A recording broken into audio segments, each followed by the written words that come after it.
Nike just released a brand new commercial featuring Caitlin Clark and her new Kobe shoe that she released today. And I saw this commercial yesterday on social media. I thought it was so cool. There's a shot when she's in the locker room and she opens her eye and it like turns into what looks like a snake eye, but when you zoom in, it's actually the Kobe logo in her eye. And as you know, Kobe's nickname was the Black Mamba. I just felt like across the board, this commercial was a 10 for 10. And a lot of people have been getting on Nike because they don't feel like they have been promoting Catlin as much as they should. But I will. What was supposed to be a standard Nike product rollout suddenly became something the entire basketball world couldn't ignore. With just one athlete and one campaign, sales skyrocketed far beyond expectations, reaching numbers that surprised fans, executives, and industry insiders alike. The response was so strong it didn't just look impressive, it looked unreal. While fans celebrated what felt like a breakthrough moment, even established stars like Aya Wilson were left trying to make sense of how quickly everything shifted. The moment seemed to arrive without warning, catching the league off guard and raising bigger questions about what had just happened. How did a single launch create this much impact? And why does it feel like the balance of influence in women's basketball may have quietly changed overnight? Caitlin Clark is going viral again for the new Nike commercial. The shoes are finally coming out. Finally, I'm trying to figure out what took so long. I really don't know what took so long for y'all to start this rollout. But hey, it's finally here. Let's get into what Nike posted for Caitlin Clark. Here it says, Caitlin Clark's anticipated Nike signature shoe is expected to launch in spring 2020. Shift in strategy, choosing bold attention over a slow, careful rollout, and the impact was immediate. A 42-second commercial featuring Caitlin Clark turned what should have been a routine marketing release into a major moment across the basketball and sneaker worlds. The ad spread rapidly online, driving conversation, engagement, and sales far beyond expectations.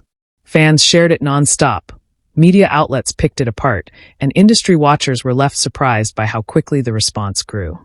What started as a short commercial quickly became a sign of something larger, showing how powerful Clark's presence has become and how strongly audiences are responding to her influence. In a very short time, it was clear this wasn't just about promoting a product. It was about recognizing a shift in attention, momentum, and star power within the game. I mean, I'm not gonna lie, I think we're looking at Caitlin Clark's ad being one of the more viral things we've seen in a long time. Like if you look at the Instagram post on Nike, as far as I'm aware, the Instagram post, light introduction. It hit all at once and demanded attention. It flooded social media timelines, lit up group chats, pushed resale platforms into overdrive, and showed up immediately in corporate sales dashboards. Within hours, conversations were everywhere, prices started climbing, and executives were scrambling to understand what they were seeing in real time. Fans couldn't stop sharing it. Sellers moved fast to keep up with demand, and brands watched closely as the momentum kept building. What should have been a simple commercial became impossible to escape, turning into a non-stop wave of attention that made it clear this was no ordinary release, but a moment that had taken on a life of its own. The WNBA, and Caitlin Clark has she transcended even that. She's in a whole different stratosphere. This is Caitlin Clark, Caitlin Elizabeth Clark. Call her, yeah, CEC, Caitlin Elizabeth Clark, man. This is who she is, bro. Come on, guys. She can't. And then you got the New Heights podcast, bro. Like Caitlin just putting more money in their pockets. Like just shout out to Caitlin. Like I said, man, the way you play basketball is kind of how I look at you in real life. And for anybody who hoops, the reaction was immediate, with millions of views rolling in almost as soon as the ad went live and headlines spreading just as quickly across sports and business media.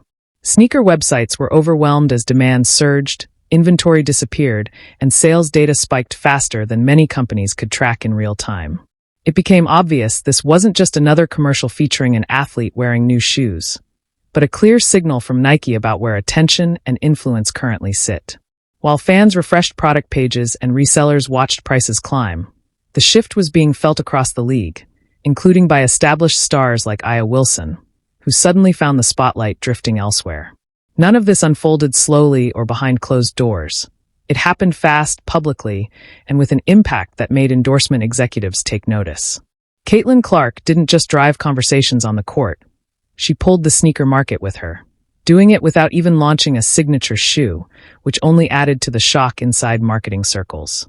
This moment wasn't about dismissing past achievements or diminishing other players, but about recognizing how quickly attention can move when a new force captures the public's interest.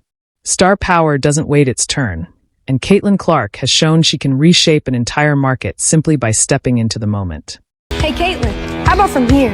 Come on, guys. Yeah, she can't make it from there. No chance. Caitlin, So right here, you see kids. Yeah, she can't make it from there. Look, hey, Caitlin, how about from here? you got a bunch of kids asking Catlin Clark, how about from here? Basically, I guess insinuating this is the younger generation, how she even influences boys, not just girls. Do you know how crazy it is that a woman basketball player is impacting boys basketball when there's something called the NBA that's already bigger than... The irony hits hard when you remember just how much Nike went all in on Aya Wilson.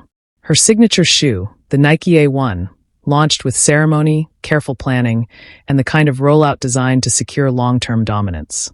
The first pink Aura colorway sold out in under 5 minutes, with resale prices doubling almost instantly, turning a simple retail release into a collector's frenzy and cementing Wilson's status as a merchandising powerhouse, at least for a moment. For those brief weeks, she was the undisputed queen of WNBA branding, perfectly balancing performance, personality, and style.